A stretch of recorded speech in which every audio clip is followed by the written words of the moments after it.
One was into emerging technologies, so particularly trying to understand what things like artificial intelligence might mean for satellites and space more generally. Steve Spittle, former satellite solutions architect at the Catapult, who has now set up his own company, GlobalTrust, using space to empower governments and companies to act ethically for a better world. And that's really what GlobalGuard tries to do. It tries to create transparency either in your operations, in your portfolio, or in the wider supply chain as well. I learned so much in this. I mean, all of that is new information and just sparked so much of my interest. Sentinel-2 offers the ability not just to create those natural color images, but it also has a whole bunch of other spectral layers as well. That particular type of satellite can't see through cloud. So here in the UK, we're quite clearly not sadly going to be able to get a cloud-free image every 5 days. A very right point about you wouldn't see anything here in UK. It doesn't matter which postcode you use, you'll get one image every 10 days. Make sure that we never use this kind of term of the black box, so that no one really knows what's happening and out comes this magical answer. Welcome back everyone to Mastering Tech Growth. Today we have a special treat. We have Steve coming from a company called GlobalTrust, where they use satellite data to help business make better decisions. It's an award-winning company and award-winning CTO with us today. Welcome, Steve. Hi Mike. Thank you very much for inviting me onto the podcast today. Very excited to have a conversation with you. I'm very excited as well. You probably can hear it in my voice. I just want to go straight to the question. So let us know, Steve, who you are, how you ended up being in a technology business, especially satellite business, and just your journey so far. Yeah, absolutely. It's like all journeys, quite a sort of random, convoluted story, to be honest. It started with my undergraduate degree, which I did environmental science. And within that degree, to be honest with you, I really focused on two key areas. I focused on meteorology and volcanology, so the study of weather and volcanoes, not necessarily together. But I always wanted to go into weather forecasting. And actually, to do the weather forecasting, that then uses a lot of satellite technologies within itself as well, and a lot of remote sensing, a lot of data analytics. But as part of that degree, I ended up doing a year in industry. And in that year in industry, I actually did that in the space sector. And I started to get a lot closer to satellites that take images of the Earth, or what we call Earth observation satellites. And that really kind of led me to sort of start to open my eyes to the power of what these different sensors and instruments could do for us. And the fact that they were taking these global images and we were able to see targets on the ground down to trees or even down to road markings, for example. And I could really start to sort of have an idea about what that might mean for the future, and not just some of the kind of meteorological weather forecasting pieces, but actually what that might mean for the environment, for monitoring of communities. And it really kind of drove me then to look further into the industry. And I ended up at a company called the Satellite Applications Catapult. I ended up being there for almost 8 years. And while I was there, that was all around trying to evangelize the technology, really trying to grow the industry around us, let people know what the capability of space and satellites are. And I started to really specialize into two domains. One was into emerging technologies, so particularly trying to understand what things like artificial intelligence might mean for satellites and space more generally, what technologies like quantum or new types of visualization or new types of security protocols might mean then for the space sector. And then the other part of the job that I was doing there was really focused around working with the mining community and trying to understand what their user requirements were and how we could address those from space. And through doing that for quite a long period of time, I could kind of see this shift within their thought process, which was actually moving away from how can we just help our bottom line to actually we should be focusing on more of the environmental impact and the social impact and giving more back then to the community and to the world around us. And so those kind of two bits of the job kind of coalesced together. And I ended up creating GlobalTrust with my co-founder, Richard Hilton, about sort of 4 years ago. I think this journey started. The company itself, I think, is close to about 3.5 years old now. That's amazing journey, Steve. By the way, do you mind I'm calling you Steve? Because the name is Steve, but I have a friend, so it's just my No, habit. Steve is absolutely fine as long as it's not Stephen. Otherwise, I feel like I'm being told off. So Steve is fine. All right, we'll keep it friendly, Steve, then. So there's definite innovation part of technology strategies in your journey. Can you give us maybe a little bit of what are the key products and services of Global Trust right now? Yeah. So as I said, my background was quite a lot of time spent working with the mining community, and Mhm. we could really see that they were being driven not just by new regulations that were coming out, but also two other aspects which was driving that shift towards sustainability. One was the fact that they had large investors that were really wanting them to report on what they were doing to make sure that they weren't themselves undertaking greenwashing, for example. Mhm. But also, these mining companies were recognizing that a lot of their products were obviously being used in consumer-based markets. So, for example, metals being used in the automotive markets. And there's a lot of public pressure then to make sure that, again, those metals were sourced responsibly. Mhm. And so at Global Trust, we are sort of recognizing this sort of faceted and dynamic ecosystem that's going on within sustainability. And we wanted to really create a sort of scalable tool that could answer multiple questions for multiple stakeholders. And we came up with this service of GlobalGuard, which is really our flagship service today. And this takes in terabytes of data from satellites and other geospatial sources, and it turns it into real, actionable information, and particularly around things like vegetation. So, how much deforestation do I have? How healthy or productive is my vegetation over my site of interest? Things like monitoring atmospheric emissions. So, how much methane am I producing? How much sulfur dioxide, nitrogen dioxide? What is the biodiversity like at my site? And also things like, what is the social impact of my site? You know, how many temporary settlements are there? Is the water polluted? Are we encroaching into green space that might actually impact the quality of life for local communities? And the idea with Global Guard is that it can be applied to either a site, such as a mining site or an oil and gas site, or even a textiles factory, or it could be applied to, for example, a portfolio of assets that a financial player might be looking at. And this then takes it from looking at one or two sites to tens of thousands of sites, maybe even more. So a big part of what we try to do within that service was not just look at each of these individual environmental parameters, because there's 10, 20, 30 of these different parameters, but how do we start to combine these parameters in a way that means you don't end up with millions, if not billions, of data points for each client? So for us, it's very much about bringing together all of these different pieces and then putting them into what we've called a health gauge. So you can really see which of those sites or assets have really caused either you problems, so maybe it's the sort of naughty child and needs to sit on the step and be need additional attention, or which of those sites have actually increased, and are they increasing in line with your sustainability policy? Is that something positive that you're seeing as a result of those things that you're putting in place? And that's really what Global Guard tries to do. It tries to create transparency either in your operations, in your portfolio, or in the wider supply chain as well. Okay, that's an amazing product, by the way.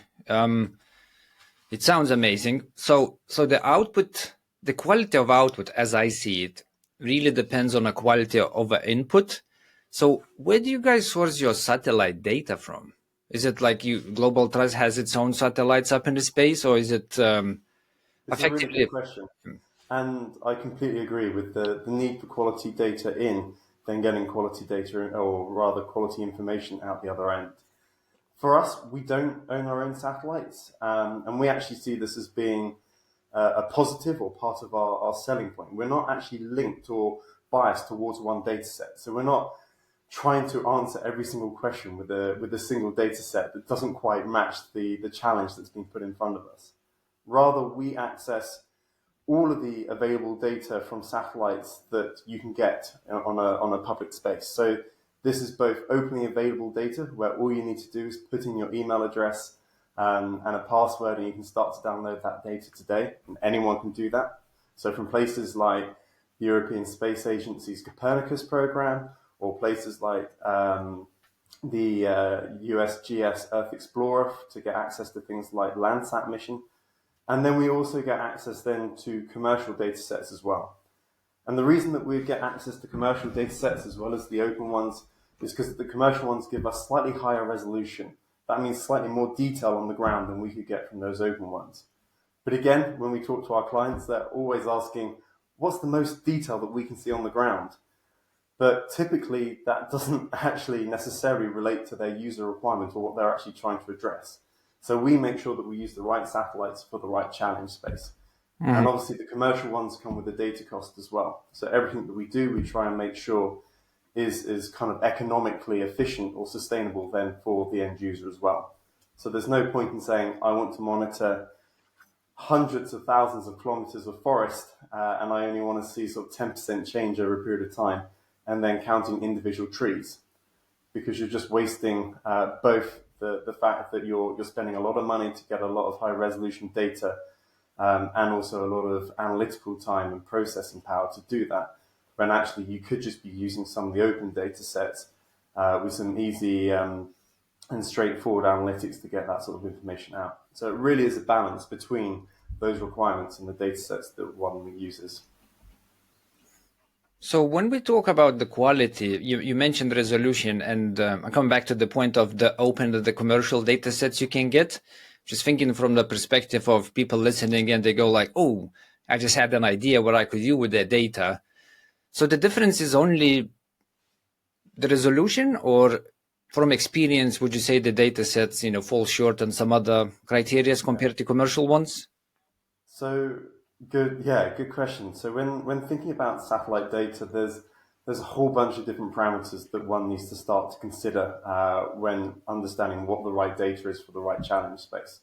So absolutely, spatial resolution, which is the amount of detail or the size of an individual pixel relates to an area on the ground, is often used as one of the only parameters that one should look at. But actually, that's really not the case, and all sensors are not built equal. So there's other aspects that we need to think about here. We need to think about, for example, has the data undergone a rigorous calibration and validation program? You don't want to be carrying out analytics on some of the data and claiming that some of the outputs say X, Y, and Z, when actually the calibration and the validation of the data that you're playing with is so broad or not even happened that you're not playing on a kind of equal or equal playing field. So not just the spatial resolution, not just the quality of the data, but then there's also this idea of spectral resolution. And this refers to the number of spectral bands that the satellite can observe. Unlike the cameras that we have like on our smartphones and things like this, satellites actually have the ability to capture data in multiple different layers. And each one of those layers refers to a different wavelength. So for example, everything around us has what's called its own spectral signature. That's the way in which the light is either absorbed or bounces off a target. So for example, we can see that wood, for example, is brown, and we can see that healthy grass is green. In the case of grass, that's because it's absorbing all the other color wavelengths that we can see, so red, blue, and it's then reflecting back that green light. And that's why we can then see the plants as being green. These satellites aren't just limited to what our eyes can see. They can actually see multiple different wavelengths outside of that. They can start to see things like the near infrared wavelength. So that's particularly important for things like vegetation. When we're starting to quantify how healthy they are, we can start to see the quantity, for example, of chlorophyll within the plant. And if you have higher amounts of chlorophyll within a plant, that typically indicates that your plant is more healthy. And if you apply that to agriculture, for example, that could be, where should I be putting my fertilizers? Or if you're thinking about sustainability, that could be, if I'm looking at plants that are maybe slightly less healthy than they were last week, is that a result of pollution or some sort of anthropogenic activity that's gone on here? More than that as well, we can then start to look at even longer wavelengths, so going into the shortwave infrared, and we could use that again for looking at the type of material or targets that we're looking at. So roofs on houses, for example, be able to differentiate between different types of roofs. You could apply it to looking at mineral exploration. for mining and other purposes, all the way then to looking at thermal wavelengths, which could tell us then how much heat is being radiated out of an area or a building, for example. So this idea of spectral resolution is really important. And then finally, there's another key aspect that I'd like to pick up on, which is also something that's referred to as the temporal resolution. How often can I get an image? So, for example, we know with the openly available satellite imagery of Sentinel-2 from the European Space Agency, we know that that goes overhead every 5 days. And that's really important if you're starting to plan an application. You know, if you're trying to look at maybe something like building and construction, maybe monitoring every 5 days is too frequent, and maybe you don't need to get every single one of those data points. But if you're trying to use it in the terms of maybe trying to have humanitarian aid as a result of a conflict area or a conflict zone, then maybe you want to have an image every 1 day, for example. And there are satellites out there and constellations out there which give us that ability to do that. You know why I love the show, Steve, is exactly this moment. I learned so much in this. I mean, all of that is new information and just sparked so much of my interest. I want to ask, so if I'm using open source, and I'm going to go and play with this just straight after the show, I'm not getting all what you just talked about, isn't it? It just feels very expensive. So from all the different types of images I can get, the open source I would imagine just offers the pure just a baseline. And I might be repeating with the same question here, Steve, but just trying to really understand like the difference between free and paid when it comes to that. That's an understandable conclusion, but actually weirdly not correct. And we base a lot of our services off the open data sets because they are so high in their quality, but also being so sort of readily available. So if we take, for example, the Sentinel-2 satellite that I spoke about, this particular satellite is an optical satellite, so it uses those wavelengths that we were just discussing earlier. And it looks, if you wanted to create a normal color image or a natural color image, the way in which our eyes look at it, or the way you see these things on Google Earth, for example, or other tools. You know, Sentinel-2 offers the ability not just to create those natural color images, but it also has a whole bunch of other spectral layers as well. And it's actually got, I think, something like 13 spectral bands that allows us to do that analysis all across that spectrum that I just discussed. So you could use that satellite for geological exploration. You could use it to help you with your precision agriculture. You could even now use it to monitor things like methane blooms. There's a lot of academic papers and algorithms that now exist to take some of those spectral responses and monitor the atmospheric conditions. So these satellites are incredibly versatile. The ones that are openly available, so for example, backed by the United States Geological Survey and NASA or by the European Space Agency, typically they're really grounded in a lot of science. They've had lots of calibration and validation programs associated to them, so they're very high quality data more often than not. The only sort of major limitations with them end up being either the limitations of the physics and the technology itself. So, for example, that particular type of satellite can't see through cloud. So here in the UK, you know, we're quite clearly not sadly going to be able to get a cloud-free image every 5 days. But also the spatial resolution that's associated to it. So the open data sets typically have slightly lower spatial resolution. So for the Sentinel-2 satellite, we're talking 10 meters on the ground. So each pixel represents 10 by 10 meters. Whereas with some of those commercial satellites, you know, we're coming down to about 30 centimeters in spatial resolution. And you can even use AI to increase that to even higher spatial resolutions. Okay. A very right point about you wouldn't see anything here in UK. It doesn't matter which postcode you use. You'll get one image every 10 days. Jokes aside, though, is there limitations on what area I want to explore? Is it no limitations, or would I put, you know, I don't know, something in Antarctica and it would go like, you can't get those images, or maybe I put something like a conflict zone and it would go like, yeah, you can't see in here.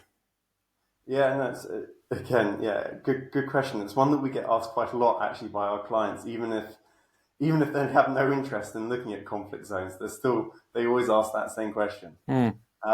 And from the open data sets, typically you can see anywhere in the world in which that satellite is covering.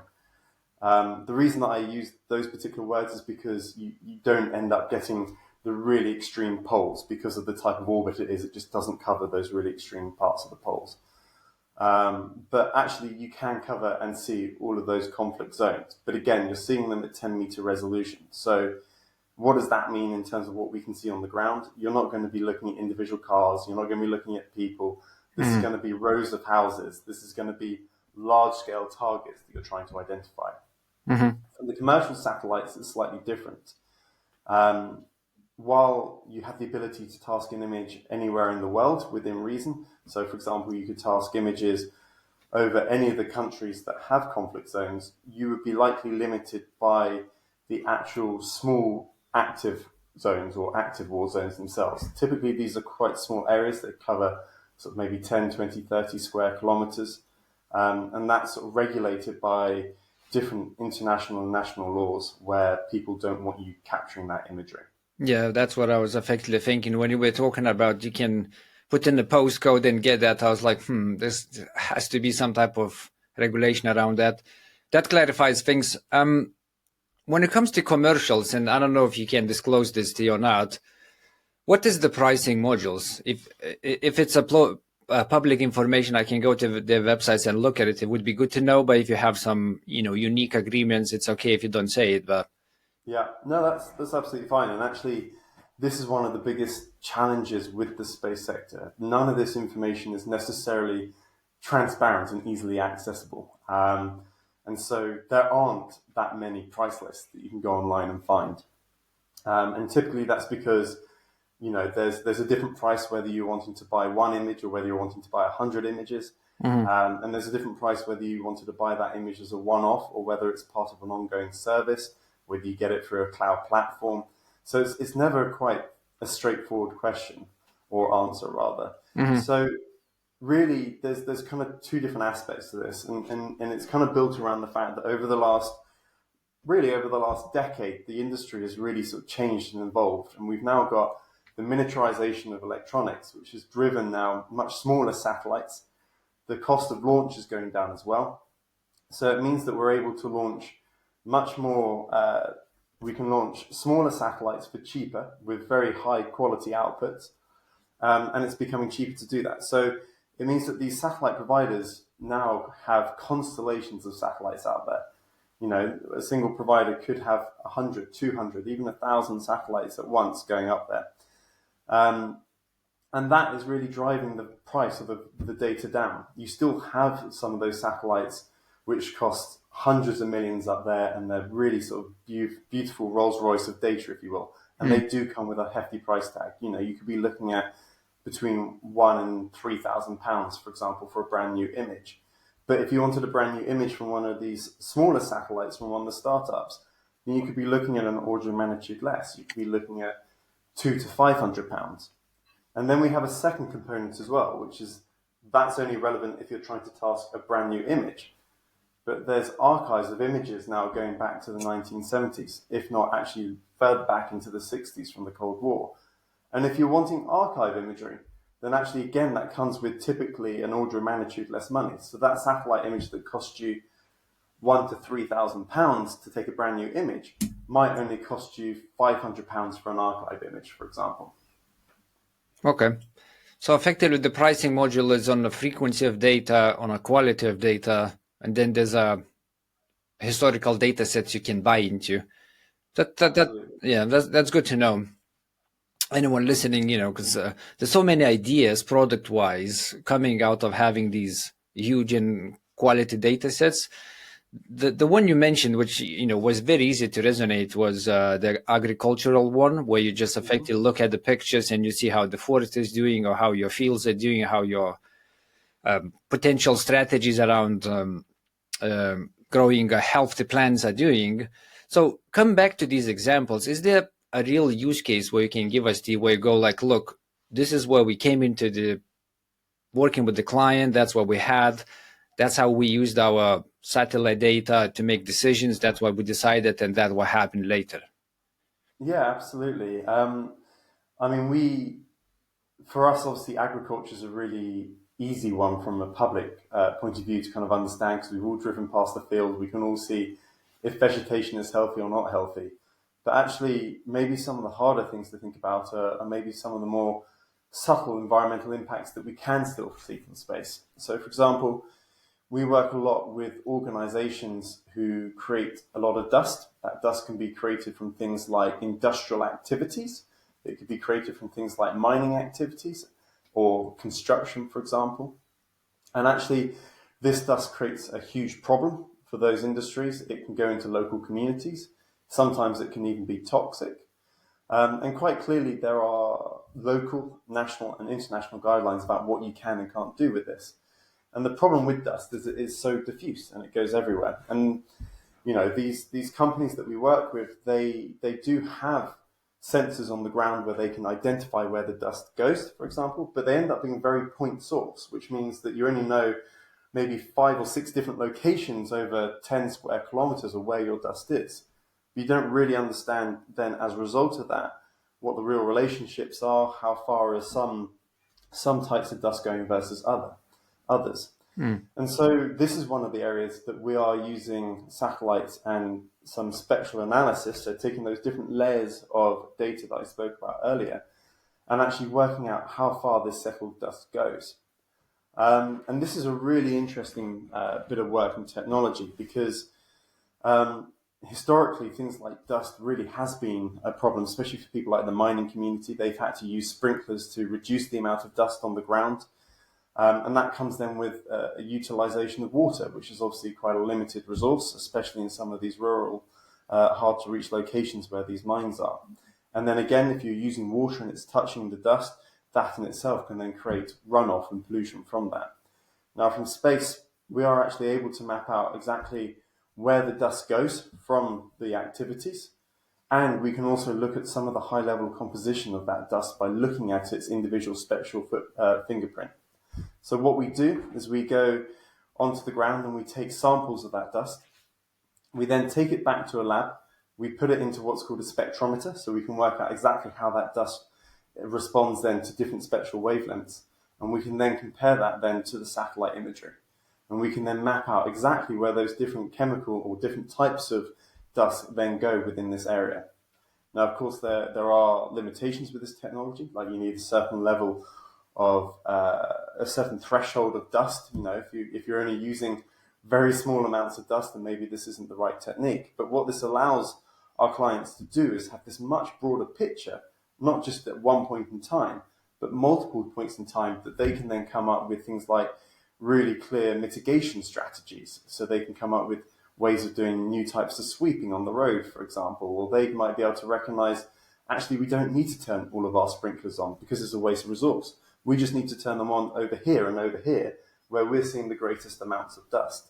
And again, it's all about that efficiency. And it's all about ensuring also that if there are local communities and there are local ecosystems, that the impact to those is minimized as much as possible, if not removed. So when it comes to socio-environmental initiatives big companies do, is this driven by regulations or just a pure good of heart? Good point. I'd say it's driven mostly by the regulations. Everyone is going to be driven by the bottom line, and sadly that's the way it is. But there are certain sort of flagship companies that we work with that really do take that more sort of moral high ground and recognize that they do have a responsibility. And what we've seen again over the last 5 years is that companies have gone from a place of having a separate sustainability report and a separate business model to now having what they call a sustainable business model. And they combine the two. So these things are really no longer separated, and companies are recognizing that if they embed this idea of sustainability right at the bottom, it gives them so much more resilience as a company.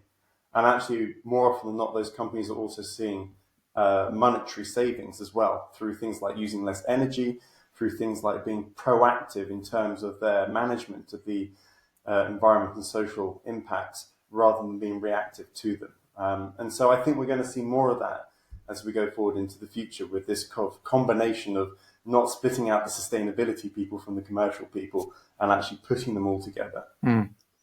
I love hearing that, Steve, by the way, because you always have this, maybe it's just me, and maybe it's just my opinion, but when I think about big companies, I don't know why, but you always have this monopoly person behind it, where you like you mentioned, it's always bottom line, it's always the revenue, and you feel like if there would be no rules, everything would be a lot worse than it actually is. So it's good that there is a compliance to meet, there is a regulations to follow, and then hearing that companies actually take that step further and go like, you know what, we all live on the same planet, so let's just look how can we make this better. So that's good to hear. I mean, we're not in a perfect world still, but we're seeing the advent of a lot more regulations come out. So, for example, last summer there was the International Sustainability Board, the ISSB, which is trying to create sustainability frameworks on a global scale. There's been things like the EU Green Deal, which is looking at creating sustainability frameworks and standards on an EU deal, and then there's obviously other similar ones that are both international and national like that. And the world there's been regulations out there for a long time, but that environment is now rapidly evolving. And to be honest with you, there's two reasons for that. Obviously, we're becoming a lot more aware as a population of those environmental and sustainable issues, but also we're at a sort of inflection point where technology now allows us to do this as well. There's no point in kind of creating regulations or requirements if you can't monitor them. And we're now at that point where we can do that in a trusted way and on a sort of global scale as well. Exactly. That's a very valid point. If you cannot measure it, how can you improve it? And absolutely, the technology allowing this, that's a much brighter future, hopefully. So before we switch topics, and I really want to talk about how you guys look at the data and potentially utilize AI to make your data better. So we have this question, which is in the spirit of the show, which goes like this. What is the one most important factor for any technology business growth? And you can only choose one.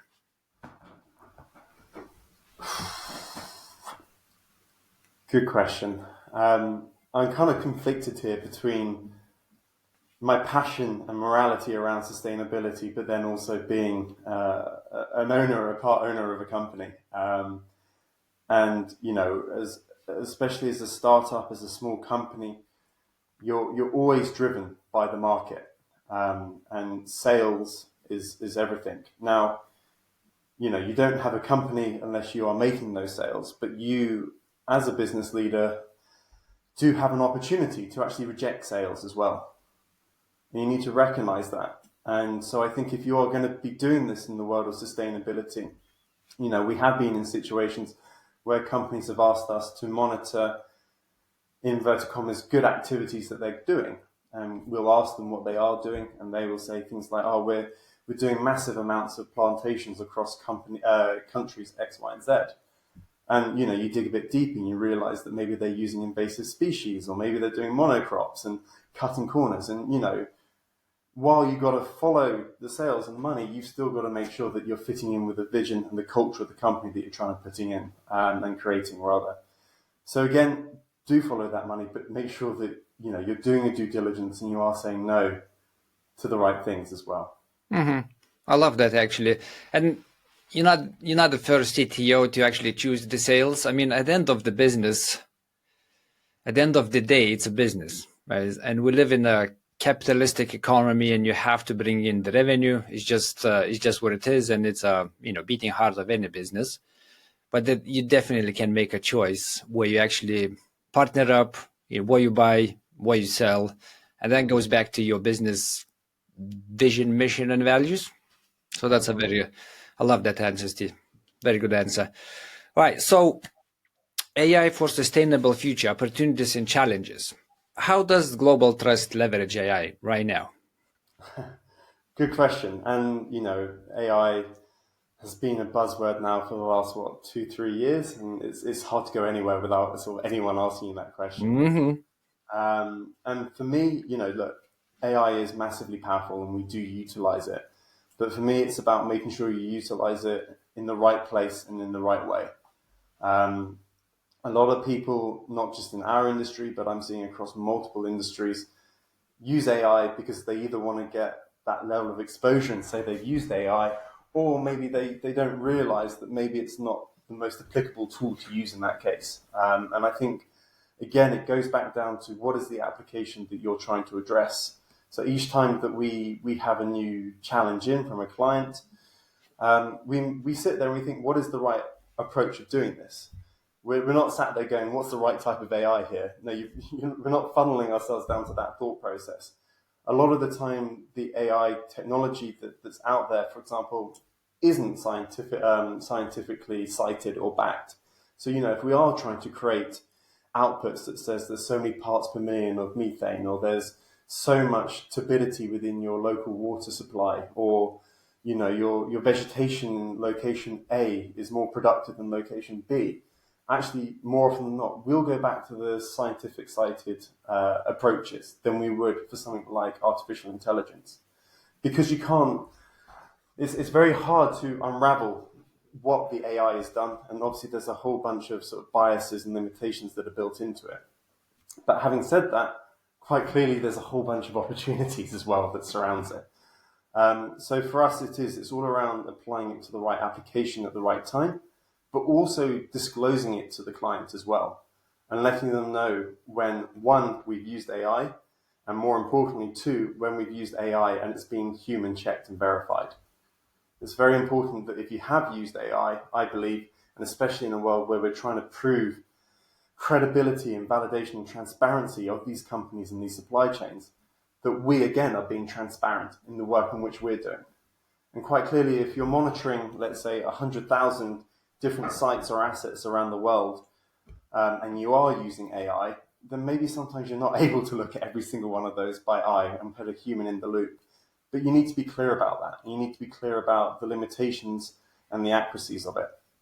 So we use artificial intelligence a lot, and in particular, we use a range of both what's called shallow machine learning and also deep machine learning. And we try and use them, to be honest with you, quite sparingly, so that whenever we are creating outputs, there's a real kind of chain or history that we can lean back on and say, look, this is why we're seeing this output.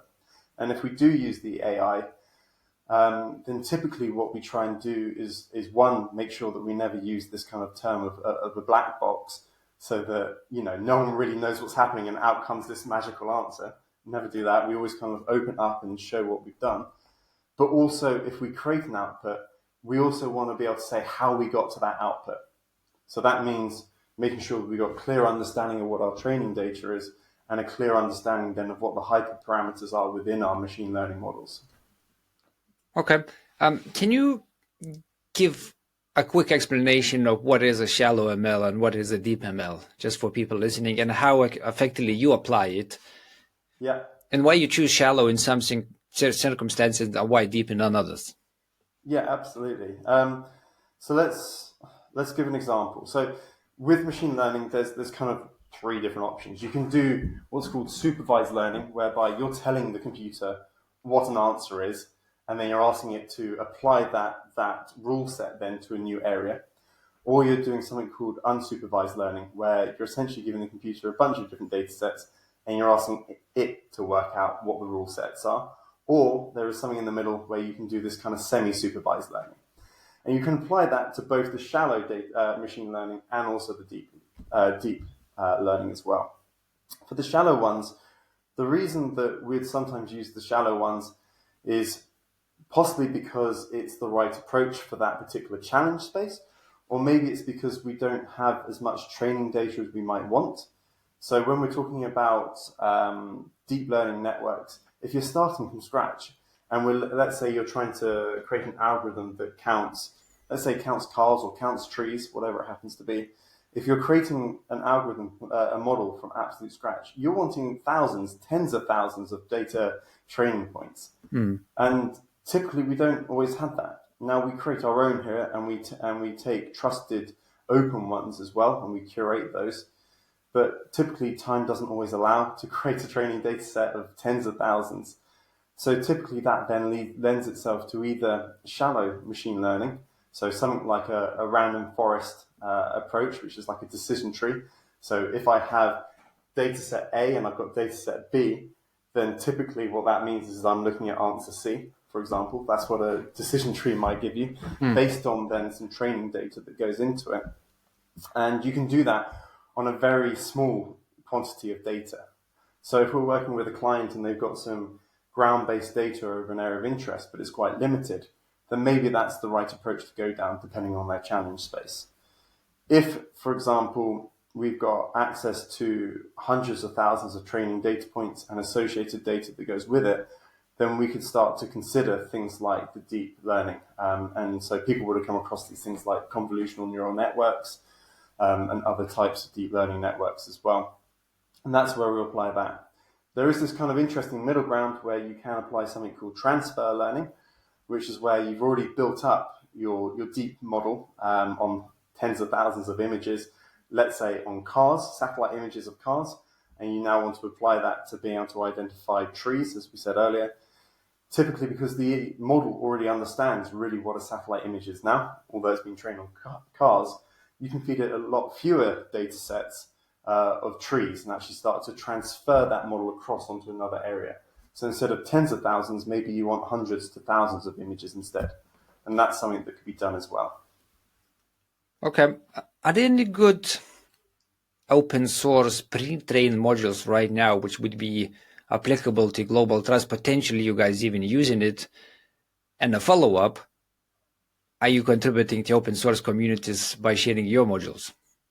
Good question. So there are a few open source models. I mean, if you compare it to other sectors like the medical sector, for example, there's a lot more than there are in the satellite, but they are growing.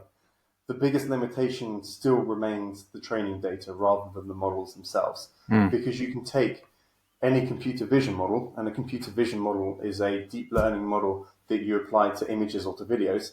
So you can take any computer vision model as long as it's hitting the requirement for your application, and as long as you've got the training data, you can then apply it to your challenge space.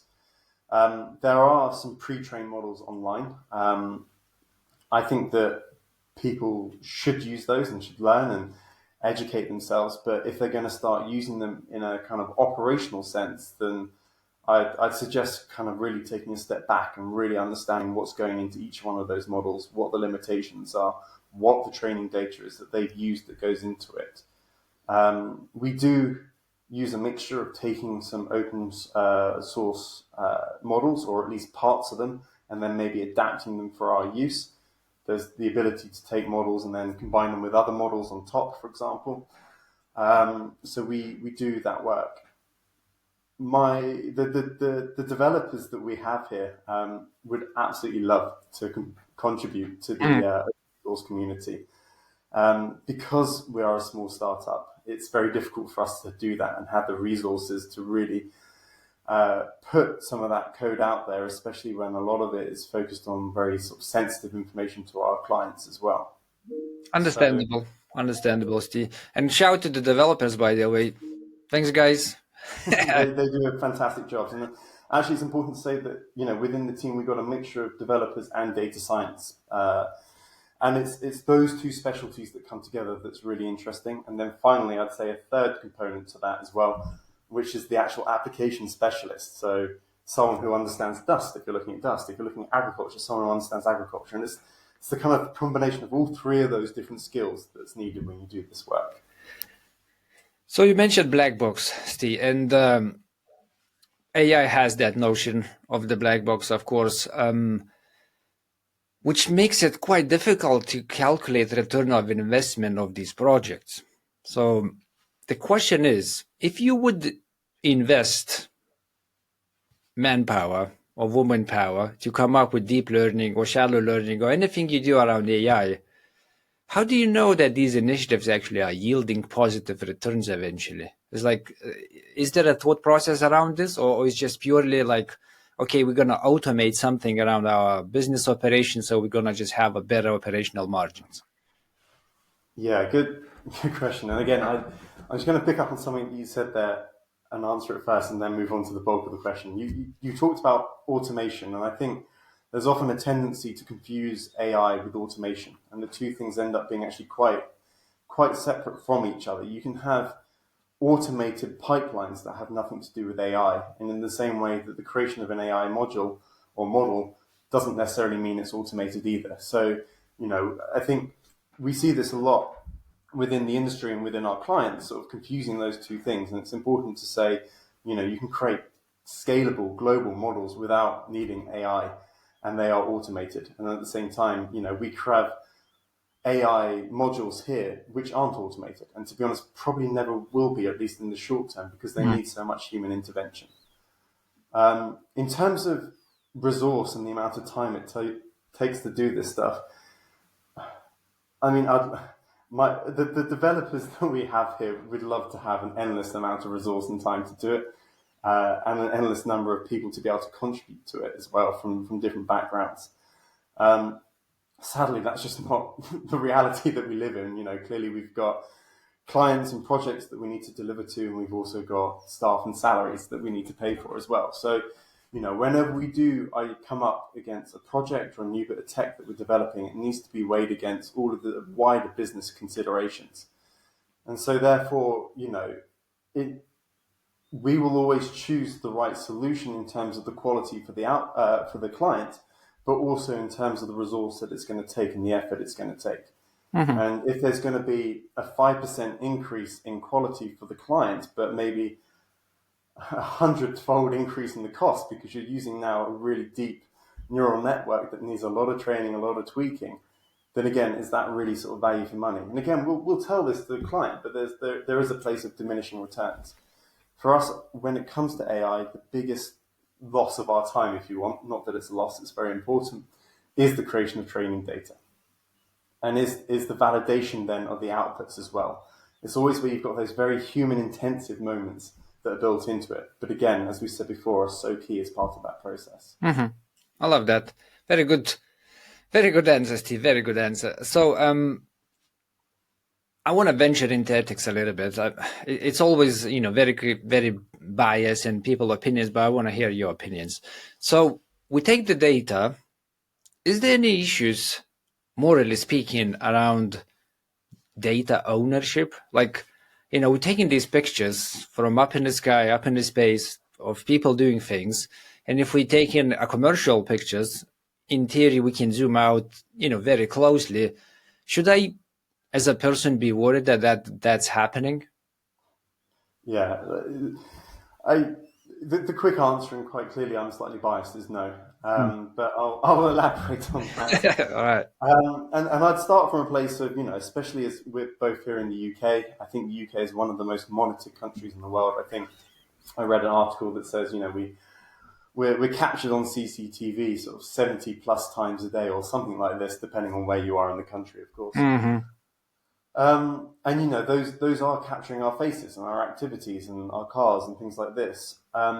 It's important to say that even with the highest resolution, spatial resolutions from space, you're not going to be able to see your face. You're not going to be able to make out what gender you are. You're not going to be able to work out what your number plate is, for example. So that's the starting point. But this idea around data privacy, this idea around access to data is an important one, and it does need to be respected and it does need to be talked about. And I think, when you talk to these commercial data providers, they all do due diligence on your company before they sell you the data. For the open data, that, as I said, slightly lower resolutions, they go down to sort of 10 meters or so in spatial resolution. There is a lot less due diligence on that. But as I said, you're looking at almost like street level information rather than kind of house level or even car or smaller than that. But there's something more than that as well, which is, okay, so maybe that data we don't, and even the high resolution data, maybe we don't need to put that many stringent rules around it. Clearly there are, by the way, especially around conflict zones and things like this. But more than that, what does it then mean for the derived outputs that we're creating? And that, again, there's an element of responsibility there that should not be overlooked, and it is a big one. So for us, for example, there's a huge amount of work that goes into the security of our systems, into making sure that there are very large firewalls between our clients so that no one gets to see that data, or those data rather. And that's incredibly important. And it's also important to drive that culture internally and have those discussions around privacy and data efficacy with everyone within the company, and also your clients as well, so they're aware of what's going on. So you mentioned due diligence.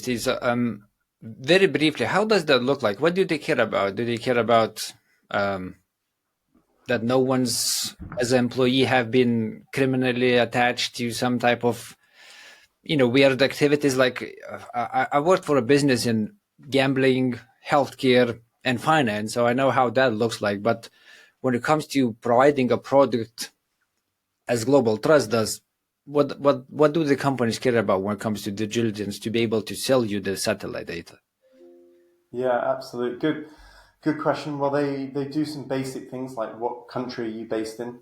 Who are your directors? Have your directors been linked to any of the illicit activities that you mentioned a minute ago? Are you in any kind of financial trouble or anything like this? So, Okay. There are checks that go behind the scenes that we don't see. To be completely honest with you, as not being a data provider myself, I haven't actually been involved with those checks. Quite clearly, our company's undergone them, but it's not something that we're necessarily party to. It's something that we don't see ourselves. So you're just getting up. Yep. So No, sorry, I was going to say, but when we're giving our outputs out, as I said kind of earlier, we're doing due diligence with our clients the whole way along. Should we be working with these people? Should they have access to this information? If they do have access to this information, do we have the rights to give it to them? So we, for example, when we buy the satellite data from a commercial vendor, we don't own the data. We own a license to the data. Does that mean it's given us the rights then to pass it on to our client? More often than not, if our client wants to use the data, the original satellite vendor, again, needs to do the due diligence on the client, which makes sense. So there is a kind of chain that goes on there. And each step of it is important to continue to do that due diligence. Okay, that makes sense. I mean, at the end of the day, yeah, you're just going through a regulator who will look at you and go like, yes, you can do this business, or no, you can't.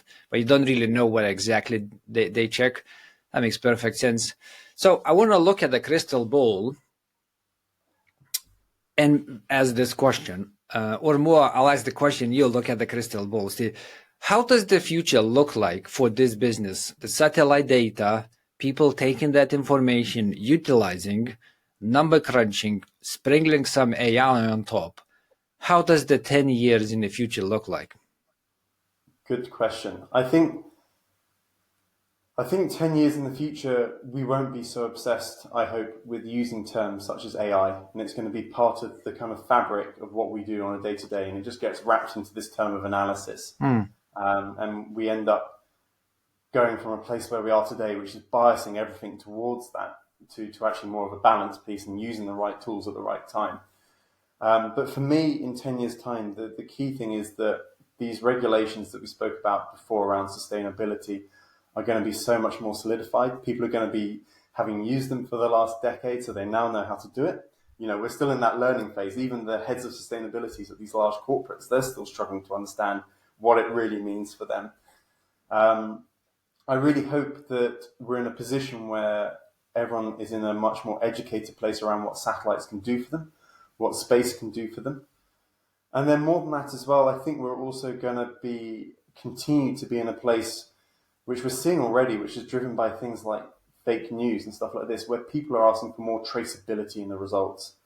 If I am saying to the farmer that you've got, you need to put fertilizers in location X, Y, and Z, him being able to trust that result, and there being transparency in the data that's coming from the satellite to the ground then to me, the work that I do and apply to it, and then to the farmer, for example. And quite clearly, that has really big implications if we think about stuff like greenwashing and companies claiming to do things that aren't right. And, a lot of this stuff might have to be taken to court, and you will have to prove it, and you'll have to prove that every single step of the process has undergone as you said it would. So that traceability and credibility of that process will also be really important over the next 10 years. Okay. But no, I'm excited. I think we're going to see a lot more ubiquity of satellite technologies, and a lot more people using these Earth observation data in their products without even knowing. I think that's where I'd like to get to. People don't need to understand that they're necessarily always using these data sets. They need to have trust in what they're using, absolutely, but they don't need to understand every step of it, unless, of course, they want to dive into it. But it's much more, actually, it becomes part of the daily routine. Okay. I got one speculative question. I'm not sure if you have ideas about this. So we are able to get a certain level of free data. We can pay for a much better level of pay data when it comes to satellite data. What do you think governments have? So, good question.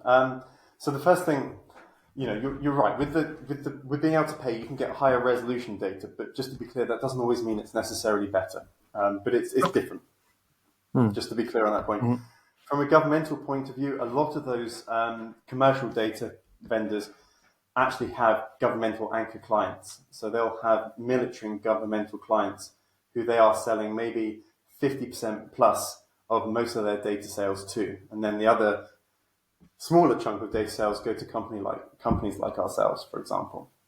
So they are using similar techniques or outputs that we are. There are things that you can do, so you can sort of look at things like the Hubble telescope and recognize that, or at least used to be the kind of biggest telescope that we had up in space. You could do maths and turn it around and work out what you'd see on the ground. So you could kind of have an indication of what might be possible from that perspective. But there's a whole bunch of different technologies that are going on here. It's not just about spatial resolutions that's interesting. It's about combining multiple different types of satellite data to give you interesting inputs. And I think, from a governmental perspective, more than ever, they're now working very closely with industry. And I think that differentiation between industry and government is probably quite close these days. Okay. That's quite good to know. I mean, I always thought, not always thought, but in my early days with computer, and that goes like 25 years back, we have this, it was this presentation being done by a technician from government, and they came out and they gave the story like, you right now have a hard drive which is 1.2 gigabytes, and that was what you would get in the personal computers at that point in time. That was like Pentium 1, early ages, and they were like, we already have like 250 SSD drives, and they gave the speech about like the future of drives, and the distance felt like so big. And always when I think about the tech we as people get and what the governments are playing with, always think about that gap, because it just stuck with me because I was like 14 years old. But effectively, what you're saying, it's not that big. I think, it's quite interesting because the commercial industry, as I said, has gone through this kind of revolution of new space. And, while, of course, we have to be really mindful about the sustainability of space, and that's actually one of my other areas of sort of passion in itself, this new era allows us to test and innovate new sensors much more rapidly than we used to. So actually the speed of innovation that the commercial companies are now doing is much quicker than if you were, for example, only launching one satellite every couple of years, for example, because we're able to get that immediate feedback, see what works, see what doesn't work, and you can also have the commoditization of it. In the same way that we've now got amazing cameras and capabilities within our phones, part of the reason that works is because they're selling millions of them, and they start to commoditize them. And that type of work is now happening within the space sector and within the commercial space sector, which just generally isn't possible at the scale of the government, because there's only a set number of users then when you're talking about the government. Yeah, that makes perfect sense. I need to change my mind about this. It's such a huge input from my early days. So let's imagine that I'm a CTO who cares very deeply about sustainability. Let's not imagine I am a CTO who cares very deeply about sustainability. Where do I go to participate more or participate better? So let's say maybe I got a new role or I started a new business and I want to bring in those initiatives which you guys are helping with into my business. Are there any resources or just general tips you would give to CTOs like that? Good question. I mean, for me, there are and this kind of goes back to one of our initial questions about what advice I'd give a startup, which is, I think, especially as a CTO, it's so easy to get so distracted with the technology and excited by the technology that you kind of struggle to look up from your desk. And there are so many different networking events and so many different conferences that are going on almost on a weekly basis. And I'd suggest getting involved with those and being part of the discussion. At the moment, what we're seeing within the sustainability industry it's really within this moment of change. I mean, if you look back only 6 months ago, we had such a different landscape. And I think the important thing is, if you are going to get into sustainability, is that you need to be part of that discussion. You need to get out there. You need to start to talk to some of the people who are leading those conversations, leading those thought pieces, and become part of that ecosystem, and not just sit in isolation and create a product for a year and then say, I'm going to release it in 2025 or whatever. You need to actually continually be talking to them and continually recognizing that these companies are thinking differently, the technology providers are thinking differently, the legislation is thinking differently on a week by week and month by month basis. And it is going in the right direction. But yeah, if you start to come out of that loop, it can be quite difficult. But I think what's nice is that there are so many openly available events that you can attend, whether they're workshops or webinars online or podcasts, whatever, or ideally on top of that as well, going in and talking to these people in person. And what I'd like to see is more of these conferences become more publicly available as well. They often have quite large, some of them can have large price tags associated to them, which isn't really in keeping with the idea of sustainability and inclusiveness. So I hope, again, over the next sort of 5 to 10 years, we see them becoming even more accessible then to the wider audience as well. Maybe we even see GlobalTrust running some of these events and having no price tag attached, right? Or maybe a local meetup. So that's a good answer. I mean, it does start by just engaging with the local communities around you. It doesn't need to be anything bigger than that. You don't need to pay, big tickets. Just find people talking about it, and that's where the door opens, isn't it? Absolutely. Yeah. And you'll find that everyone's in the same boat, including the clients. And you'll find the clients at these places as well, because everyone is struggling to keep up with what the latest thinking is, what the latest legislations are. So everyone is in a very similar place. And what I've noticed, particularly around sustainability, is that people are really interested and excited to have that conversation with people and have conversations with new people as well. I've seen a lot previously in the industry around other topics that it can be quite closed off, quite limited. If you're not in the inner circle, you don't get to talk and this type of stuff. Whereas actually, the premise of sustainability is that part of that idea of inclusion and actually bringing all these thoughts together and recognizing that if we're going to have any chance of making any real impact, we need to have this kind of multidisciplinary approach, having all these different skill sets coming together to address these challenges. Thank you, Steve. Thank you for all the information, sharing your journey, giving us a glimpse of the great business GlobalTrust is and your product, giving us a good tips as well. And I mean, I learned a lot, and I took many, many notes, which I'll go dig deeper after the show. So thank you for being with us. No, thank you very much for the invitation, Mike. I really enjoyed it. I as well. Thank you, Steve.